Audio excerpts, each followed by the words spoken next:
Welcome to episode 65 of Think Big with Michael Zellner, all positive, no politics. My guest today is Patricia Hubbard. Patricia is the owner of Hubs Consulting. She is a nutritional and mental conditioning consultant.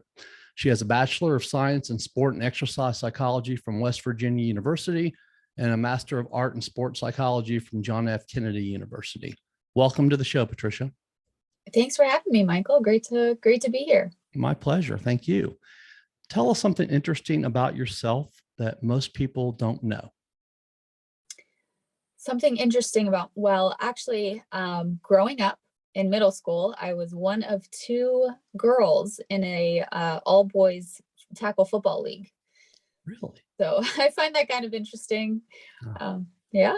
How did you do with that?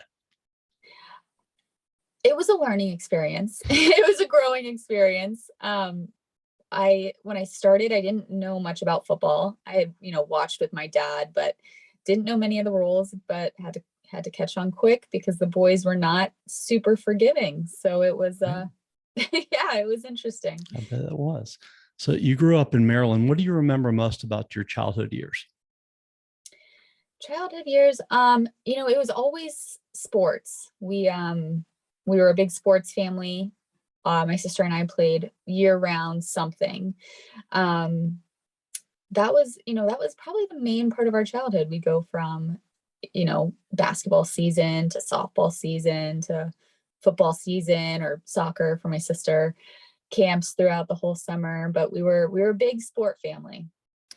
You're a Yankees fan? Yes. Yeah. Game 2 got postponed, so It did. Have to wait until tomorrow. What'd you think about Aaron Judge? That's incredible. I mean, he's just outstanding. Yeah.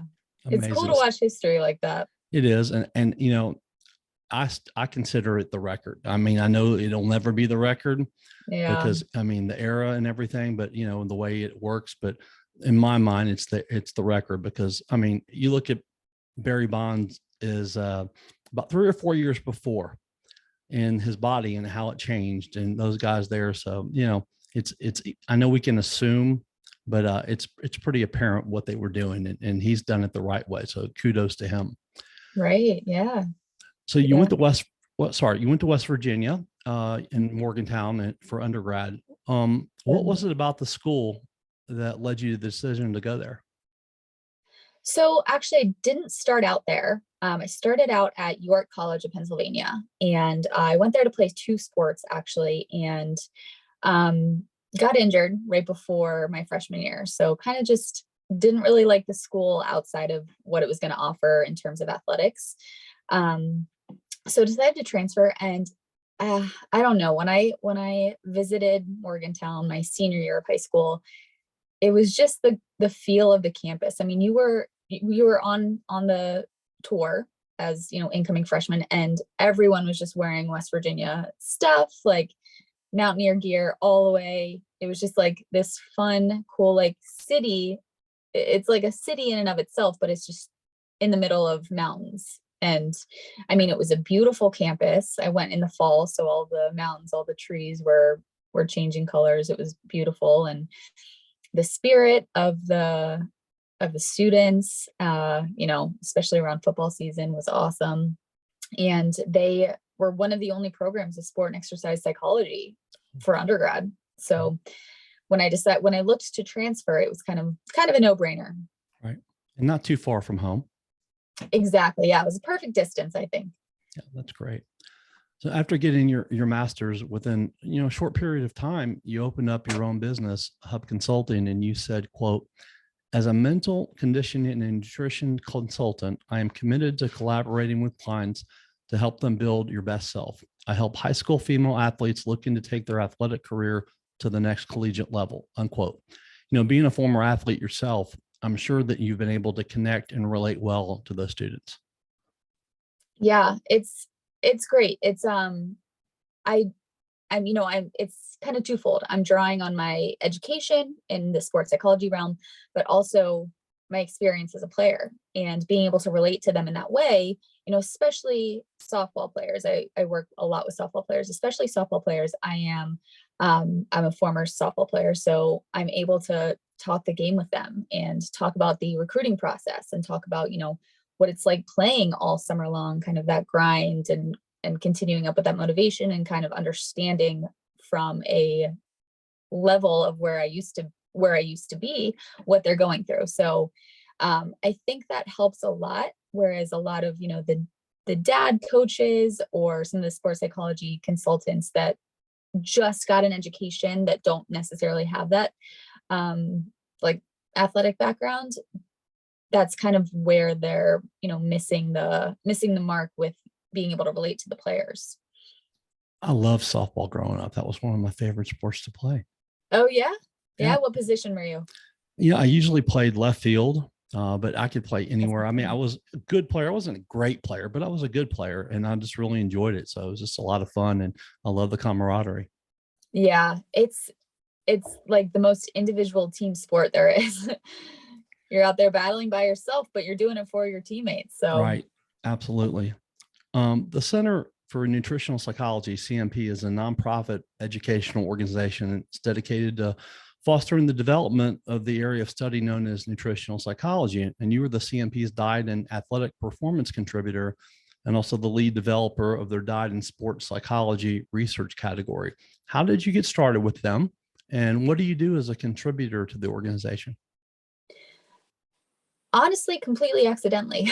I was teaching a course at Holy Names University last year, and I'm also teaching the same course this year, focusing on nutrition specifically for mental performance, for the brain health, all of that. And I was doing some research preparing for that course, and I stumbled upon Center for Nutritional Psychology, and I was like, wow, this is this is so cool, but it's everything that I was looking for. So I saw that they bring on volunteers to help them build out their research libraries and just do different kinds of research. So I emailed the Effie, who is the head of the whole organization, and kind of just told her what I was, interested in, what I was doing. And she was like, yeah, let's see how you can contribute. So over the past year, I've built out that research category where I'm basically just doing a lot of research, looking at most relevant research past couple of years that have to do with athletes specifically and nutrition in the brain. So a lot of things like, in sports psychology, a lot of things that have to do with their focus, even their motivation, their confidence levels, those type of things. But also, I've recently started to kind of branch out within the Center for Nutritional Psychology and build out the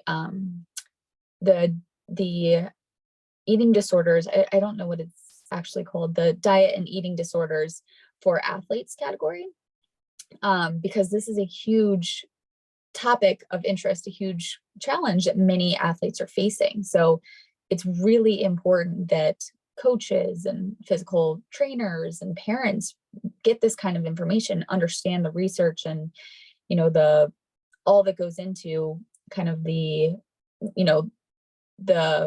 impact of eating disorders on athletes.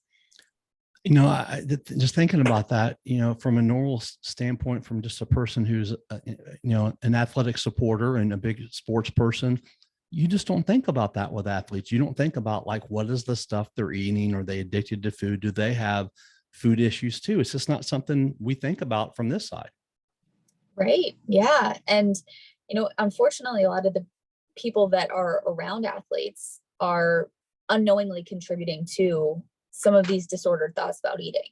Sure. Athletes are in a high pressure situation. So they're told, you got to watch what you eat. You got to watch your figure. You got to be very structured with your eating patterns and your, so on and so forth. And whether consciously or subconsciously, these kind of thought patterns can materialize into eating disorders. And most people don't think of that when it comes to athletes. Right. And thinking about that, so many athletes, they're famous in the cities that they're in, whether they're collegiate athletes or whether they're in the professional level. And, they go out to a restaurant and there's probably people that are wanting, oh, here, have this, try this and everything, just to be nice. And because of who they are. And yeah, right. that could be a lot of food that they're trying that they probably don't need to be eating. Sure. Yeah. that being on the road all the time, Yeah. they're not able to cook. Something that I talk a lot about, I think one of my philosophies is diet diversity is really important. And with athletes, that's so hard to do, especially within their structured routines, because they're meal prepping, they're, being served the same type of things in the team locker room, for collegiate athletes in the dining hall, and they can't get that diet diversity. And so it's, there's a lot of challenges that we don't recognize as right. typical people that athletes face when it comes to their nutrition. Right. You said, quote, 4 things I would never do as a nutrition coach. 1, make you count your calories. 2, give you a strict meal plan to follow. 3, tell you to eat whatever you can get down to meet your protein goal. And 4, encourage a cheat or indulgence day, unquote. I've never heard that before, Patricia, and it's really interesting. Please share us a little bit more about your thoughts on that. Yeah. Those are 4 of the things I'm actually extremely against as a nutrition coach.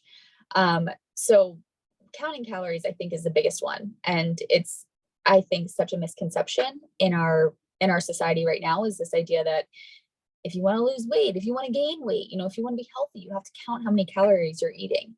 And 1, I don't think this is necessary, but 2, I think it can actually be pretty detrimental. Because, if we're super, hyper focused on calories, we're not necessarily thinking about the ingredients that go into the food or the impact that certain foods have on our body. I give this example all the time. Clients that come to me off of some of these calorie counting programs, or, point counting programs, they're like terrified of eating olive oil or putting olive oil on their salads. They're like, that's so many calories, that's so many points. I'm like, but this is one of the best things you could be eating for your overall health. And that's where I think that we miss the mark. And calorie counting also just, it's so simplistic. It works in a closed system, calories in versus calories out, but our bodies are open systems. And so it's not that simple, unfortunately. It'd be nice if it was. So yeah, calorie counting is, especially, when it comes to athletes, can be really detrimental and can contribute to some of that disordered eating kind of thought patterns. Another thing is meal planning. So a strict meal planning. If I'm just giving my clients, here, eat this at this time on this day, they're not building any skills. They're not building the thought, how to put together a meal, how to order out when I am out to eat. What should I buy from a grocery store? They're just reading what I'm giving them and putting it into practice. And maybe that works while we're working together, but my whole goal is to work myself out of a job. I want them to be able to do this, months, years down the road, so that they can learn how to create a plate that's healthy, that's fueling them. Another thing is what's the protein? Do whatever you can to get down protein. Again, I think this is a very dangerous concept, because I see people all the time just like downing protein shakes and protein bars, a lot of the times filled with, really harmful ingredients, just so they can meet their macros. Meet their macros is kind of the biggest thing. And I'm all for protein. I preach that we should be eating protein, high sources of protein at every single meal, but I think these should be coming from whole foods. And so when we kind of switch the conversation to just do whatever you can to eat protein, people are stuffing themselves with some pretty harmful ingredients, I think. And then the cheat indulgence day. I mean, this really kind of speaks to the mindset about nutrition. And my whole philosophy is that we want to be fueling ourselves with highly nutritious foods all the time.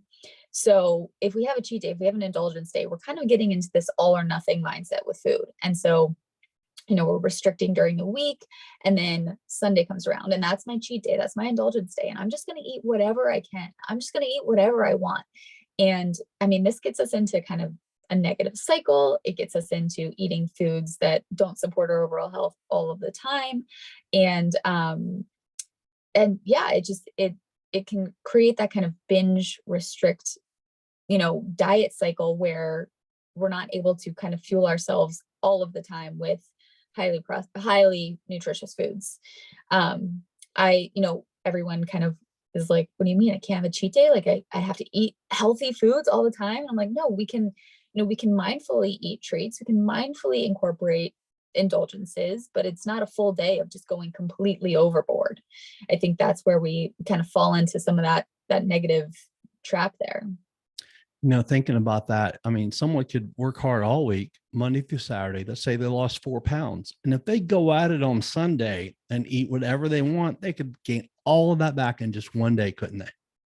Yeah, absolutely. Yeah. It's shown that just one day of eating like a highly processed, a Western style diet can increase our inflammatory response. It can cause gut disturbances. It can cause blood sugar imbalances. All of these things are causing weight gain, not to mention health concerns. So yeah, just all it takes is one day of completely going overboard. Trainers that I've had over the years that I've worked out with have never said, thankfully, and I'm glad that you talked about that. They've always said, if you're going to take a cheat night or one cheat meal a week, if you're going to do it that way. Do not take a whole day because of just exactly what we talked about. But they also said that doesn't mean eat a whole pizza. Right. Maybe eat 2 or 3 pieces of pizza if you're going to have pizza. So you got to find a balance, don't you? Yeah, absolutely. Absolutely. You can have these treats, but they're not an everyday thing. And they're not a whole day thing. And it's not go completely overboard. You can have them when you want. And kind of what I say is be mindful with it, right? Enjoy it. Like enjoy that piece of pizza. And if you're mindful with it, you're not going to eat the whole pie because right. You're just not going to be able to get it down. You work with anyone who wants, guidance and help, but, one of the areas that you specialize in is working with high performers. You said, quote, your brain is the biggest asset in your business, and you want to employ every tool you can to make sure that you're reaching your peak, unquote. What are some of those tools that you're referring to? So one, a healthy diet. I mean, what I like to think of, business performers as athletes. So what you put in your body is what you get out with your performance, whether it's mental performance, being able to hold a meeting, being able to talk, being able to create. That's really about eating well, balancing your blood sugar, making sure your inflammation is down, making sure your gut is healthy, making sure you're getting enough micronutrients, enough macronutrients, right? Others are sleep. Sleep is a huge one that I think way too many people miss.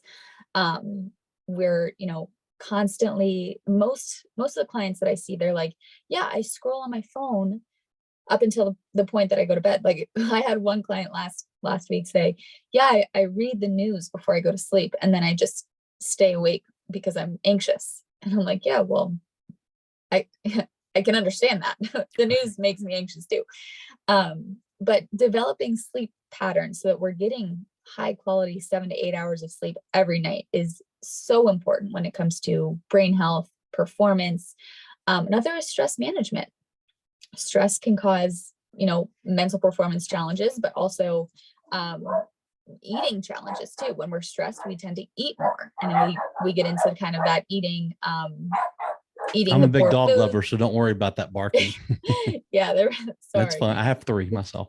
Oh yeah, what kinds? They're all miniature schnauzers. Oh, nice. Okay. What about you? Westies.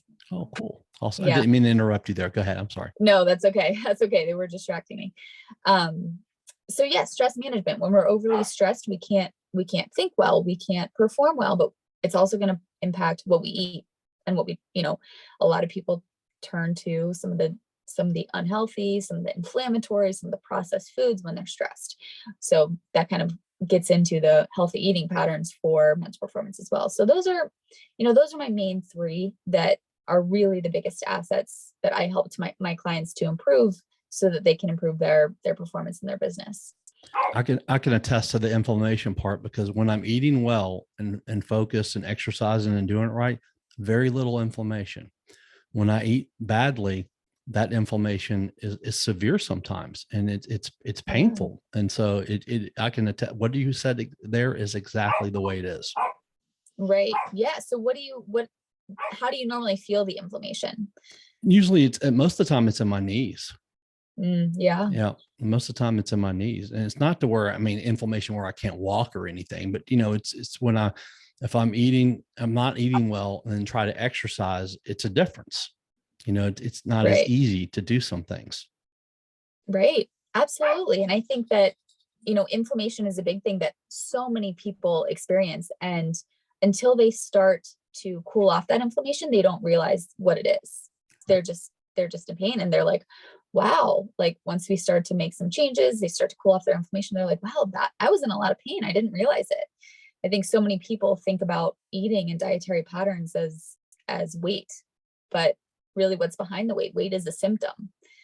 That inflammation that you're experiencing, the pain that you're experiencing, that's all caused by what you eat. Right. The definition of the word courage is the ability to do something that frightened one and the strength in the pain in the face of pain or grief. I say that to segue into the next profound statement that you said, quote, most of the excuses I have made, not enough time, not enough money, not enough knowledge, not the right connections, were just ways to avoid the real bottleneck, not enough courage. There was always a small step I could have taken if I had the guts to take it, unquote. Powerful, powerful. I would love for you to share more about that, because after I read it the first time, I thought to myself, this is so true. Yeah. I think that I think we all, as human beings, try and find excuses as to why we can't do something that's scary or that's different or that's outside of our comfort zone. And in a lot of cases, these excuses are valid, right? I mean, for example, I'm, starting my business, and I I didn't have all of these connections, and I had no clue how to start a business. No idea, right? I had no idea how to start a YouTube channel. I didn't know how to start a blog. I didn't know what to do with a website, all of these things. And those are valid excuses. But were they helping me get to where I wanted to be? And was there a way that I could, with having courage, was there a way that I could figure it out? And I think that so many people have all these different excuses as to why they can't do anything. But at the end of the day, if they were to, find that they had some courage, they'd be able to figure it out. They'd be able to see past these excuses that are valid and, recognize they're just excuses. There's a way that they can work through these excuses to get to where they really want. And I see that all the time with my clients when it comes to, whether it's athletes that are working to make it to the next level, they've got all sorts of excuses as to why they shouldn't try out for another team, why they, are stuck with the same coach that kind of they feel is holding them back, why they're stuck playing certain positions, those kind of things. Or with clients who are working to improve their health, their nutrition, like they've got, I'm busy. Yeah, absolutely. You're busy. Everyone's busy, but Right. is that excuse serving you? Right. It takes courage to change your habits. It takes courage to become a healthier version of yourself. And, sometimes it just takes recognizing these stories, recognizing them as excuses to be able to build that courage and take the next step. When someone tells me they're busy, and, I say it's 24 hours in a day, 160 hours in a week, and I was taught growing up that being busy is a positive problem. Because and if you want to get a job, you give it to a busy person, because they're the kind of person that gets it done. Someone who Exactly. procrastinates, doesn't get things done. And so when someone uses that busy, and everybody's done it. I mean, I'm busy, you make time for what you want to make time for, don't you? Oh, absolutely. Absolutely. I mean, everyone's busy, but we've got to prioritize. And in my opinion, your health has got to be up there. It's got to be number one, if not number two, because without your health, you've got nothing. So yeah, if you're busy, you can find time. You can find time to make it happen. One of the things that you talk about with those high performers and people in business is about how those long, tedious hours they work, and the stress that it causes has allowed, so many people to put their nutritional needs, on the back burner. And there's on the go eating, and, fast food eating, and here and there eating. And you said that you believe that many of them think that these people believe that, quote, diet and nutrition habits have to take a back seat in order for their business to thrive, unquote. That's not the truth at all, is it? Not at all. Not at all. And that's one of those excuses. That's one of those stories that I help my clients to kind of reframe. I had a client a few weeks ago, we were talking back and forth. His business is booming. It is crazy busy, and he's running it all. He's running the show. And he's like, I just don't have time to sleep. I can sleep maybe 3-4 hours a night, but I've got things to do late at night, early in the morning. My nutrition, I don't have time to cook meals. I don't have time to prepare meals. And then when we took a step back, we realized it makes good business sense to focus on his sleep, to make 3 meals a day at home, to plan ahead so that he is ready to go with high quality, nutritious meals. Because if not, if he runs himself into the ground, his business is not gonna survive. His business isn't Right. gonna run. It's the best ROI. Right. And you talk about when you talk about the sleep, and something I was just thinking about, as you mentioned about someone scrolling through their phone. When I grew up as a kid in the 80s, 90s era, we didn't have that. We didn't have cell phones. We didn't have any. I mean, we had sometimes, we had cable and television. The TV was on, it was turned off, and we got more sleep back then.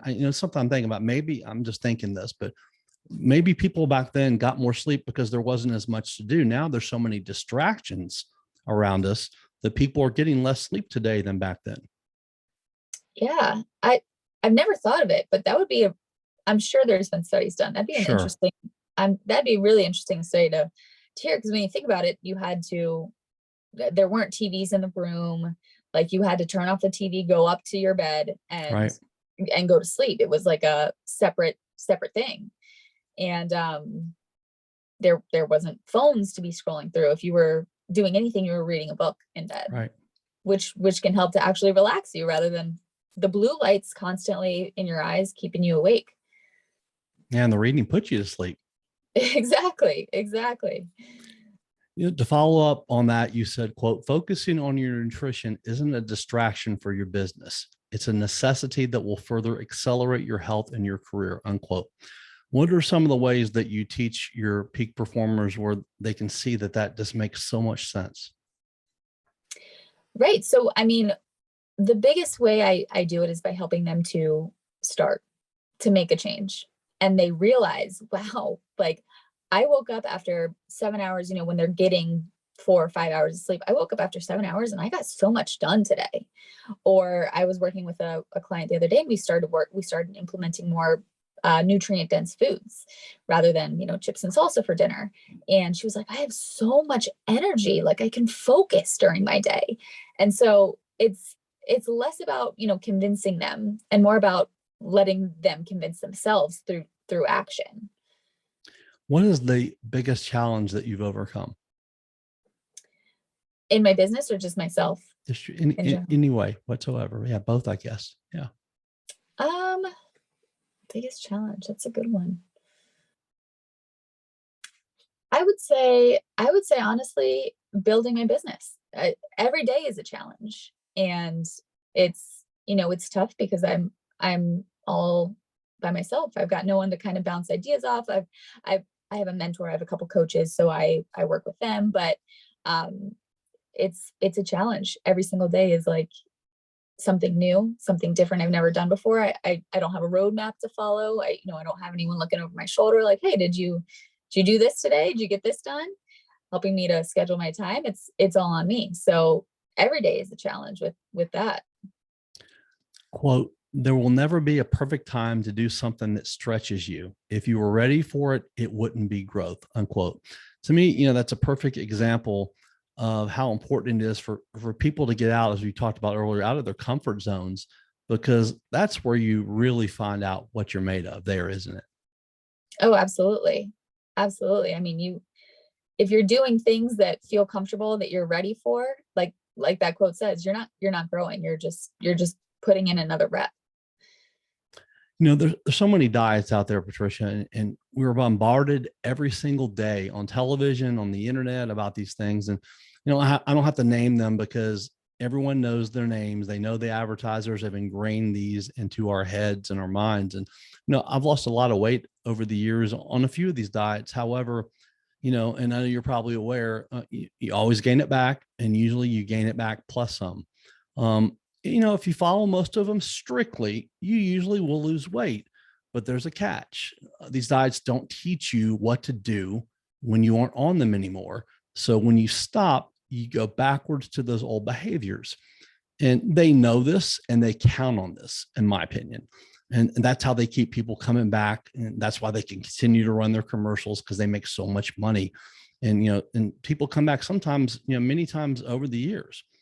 And you said, quote, "Why am I against diets?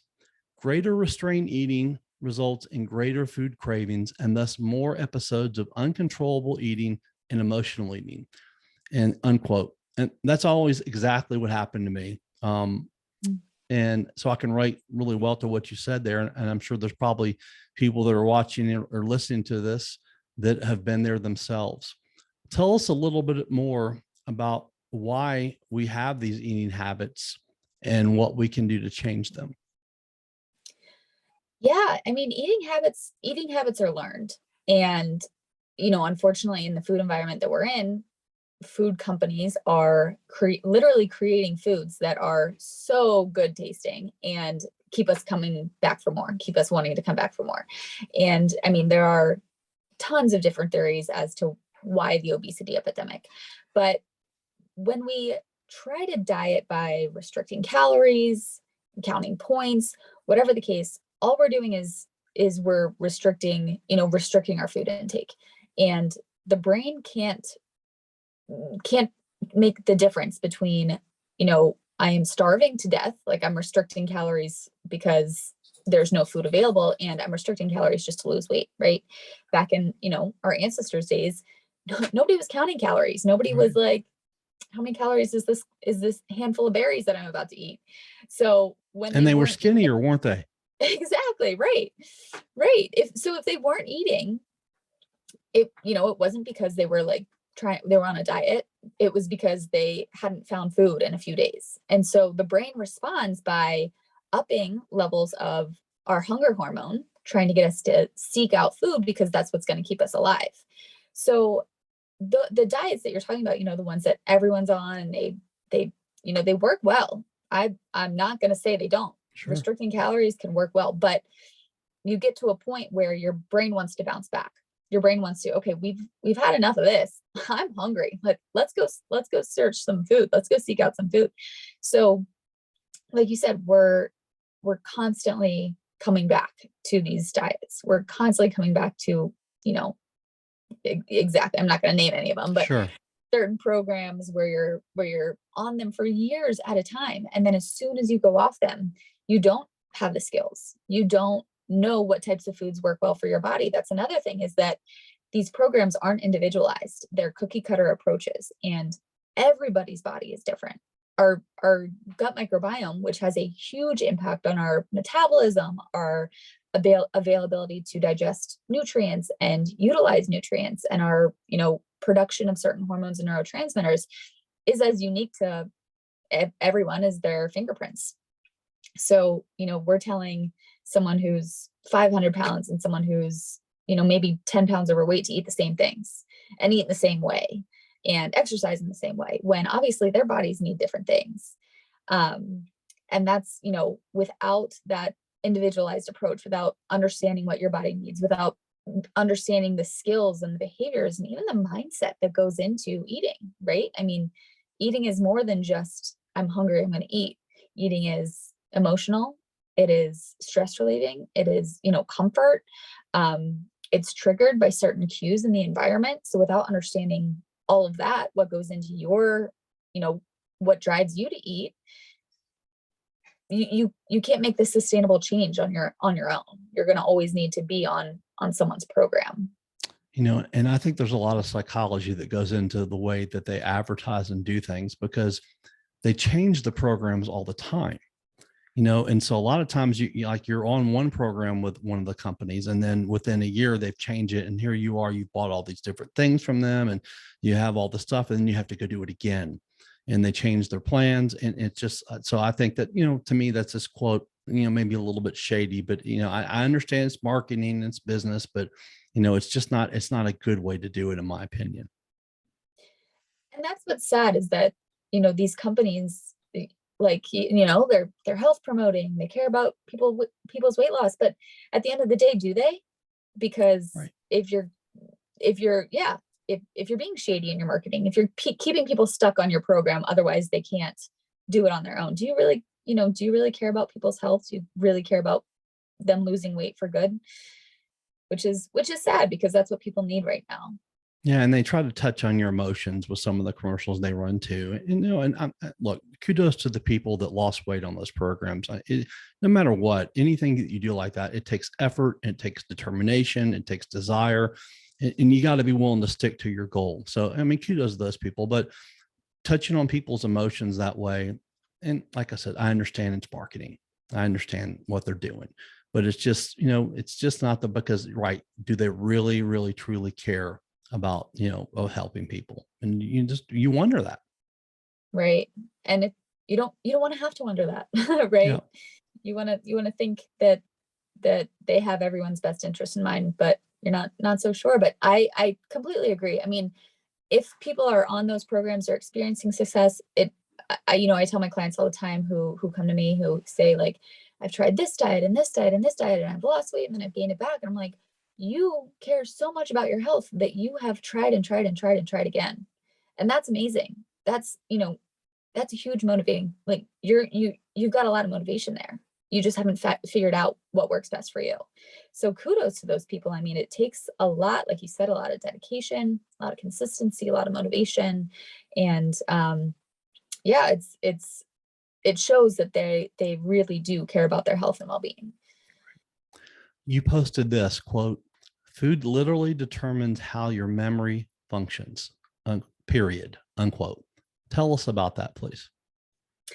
Yeah, I mean, food, especially, so this is actually what got me into kind of the nutrition in the brain is my grandpa was diagnosed with dementia, and I was like, there's no way I want to get that. So let me figure out what I can do to stop that. So what they're actually seeing is that a lot of people are calling dementia type 3 diabetes because of the impact that insulin resistance has on the brain.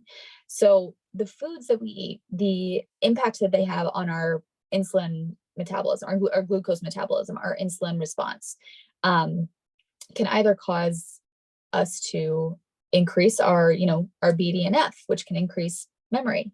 It can either cause us to experience cell death, which has a really bad impact on our memory. Obviously, it can lead when our brain isn't getting enough glucose through, whether it's because we're insulin resistant or, we're not getting enough glucose through the diet. It either can turn to ketones, but it won't do that if, your insulin is high. So when that's the case, we're experiencing some of that cell death, and that's when we're, losing those memories. We're losing some of that cellular processes that go on in the brain. You said, quote, myth: "You need to count calories to lose weight." Truth: "You need to ensure your 5 core systems are running smoothly to lose weight," unquote. What are our 5 core systems? So the 5 core systems of the body are gut health, metabolic health, inflammation, nutrient status, and sleep and stress management. And these systems rule everything as it relates to our weight, our metabolism, our hormone health, our risk for disease, our ability to our longevity, our ability to live a nice long life. What do they do for, I mean, as far as like, people, that's not something that's out there to where people are really focusing on those things. I mean, you obviously have studied this, you know it very, very well. What are some of the different ways that you have people implement and realize how important those are to people and to your health?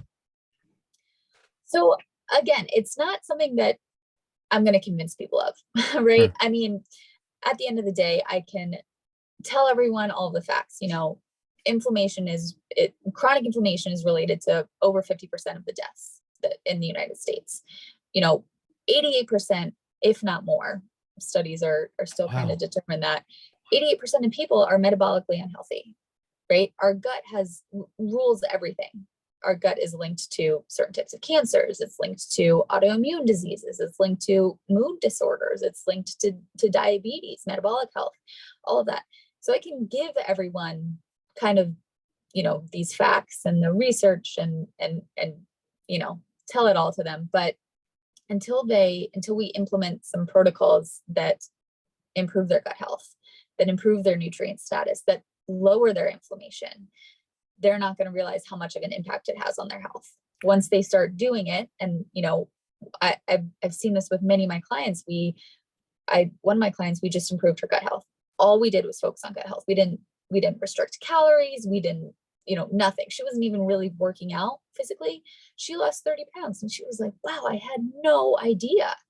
And so it's really not until you do it. I mean, some people can buy into the research, but a lot of people just have to experience it for themselves. You said, quote, putting your health first is always going to feel awkward and weird among your social circle at first, but in a society that is becoming increasingly sicker and unhealthy, do you really want to fit in? Unquote. People definitely need to stop worrying or being concerned about, what other people around them think about what they're doing with their health, because they don't have to live with the consequences, do they? Yeah, that's a great point. It's exactly it, right? I mean, at the end of the day, you have to do what's best for you. And, you can't worry about if your friends are going to say, if your friends are going to try and push food on you, or going to think you're weird for not going out on a Friday night. It's, where do you want to be in 10 years? Do you want to be with your friends who are still going out and partying and, not feeling great and their knees are giving out, or they're in and out of, doctor's visits all the time because they've got high blood pressure, high cholesterol? Or do you want to be out hiking on a mountain, feeling good, right? Being able to continue to be running your business well into your 50s, 60s, 70s, because you have no chronic health conditions. It's exactly it. You're the one that has to deal with the consequences. So you've got to figure out what priorities matter most to you. I strongly believe that everything you've shared today, and even with my follow-up questions, some of the things that you've said, it really comes down to this one line that you said before, and it's, quote, to change your inside, you must first change, to change your outside, you must first change your insides, unquote. That sums a lot of it up, doesn't it? That's exactly it. I mean, whether it be your 5 core systems or your mindset, you need all of your insides to be changed first before you're going to experience the weight loss, before you're going to experience, the body recomposition. It can't happen with the insides not transformed first. Yeah. And someone has to have this, like you said, you can give them the information, but ultimately everyone that makes that decision, what they're going to do with it. Absolutely. It is up to everyone. I say it to my clients all the time. I can give you the information. I can support you. I can motivate you, but I can't pick up the fork for you. That's and when I've lost weight before, it's just making, finally you get sick of it. You're tired of the way you feel, the way you look, and all those different things. And, the last time that I really, went on a strict program, when I got on the scale and looked at the scale, I literally said out loud, F this, I'm done. And it was the power of a moment, making that decision, and I stuck to it. So, you just got to sometimes come to the point where you're like, I just have to do this for me. Absolutely. And congratulations. That is, that's a hard place to be in, but a very powerful moment. Like you said, Thank you. It's that realization that, I'm empowered. I'm empowered and I can make this change for myself. What are the most important lessons that you've learned in life? Prioritize what matters. That can be, it's different for everyone, but for me, it's my health, it's my family, my loved ones, and it's helping people. And when your priorities aren't, when you haven't figured out your priorities, you're going to keep going through life just reacting to whatever it's thrown at you, instead of making conscious decisions where you want to spend your time, where you want to spend your energy and effort.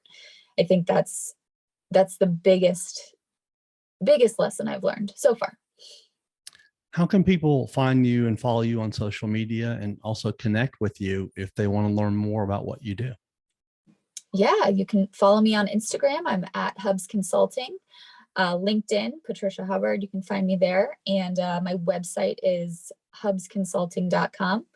I've got all my information on there. And you can also email me, Patricia at hubsconsulting.com.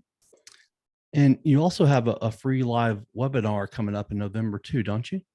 I do. Yeah. Yeah. I'm excited for that one. I think it's all about health consistency over the holidays. So I know this is a big time of year where health habits can slip. Life is busy and priorities are shifted, and it can cause our, health to be put on the back burner for the next few months. But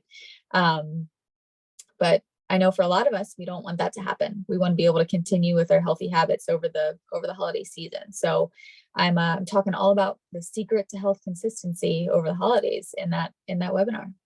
Is that information on your website so I can find it on there from the Yep, webinar? it's on my website, and I can send you a link as well. Awesome.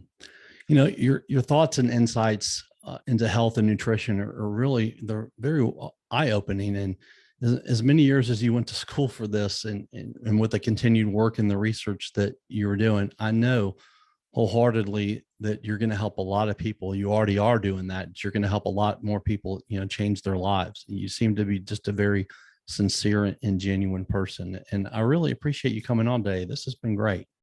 Yeah, thank you, Michael. I really appreciate the kind words, and likewise, it's been a really great time with you. Thank you so much. Take care. Yeah, you as well.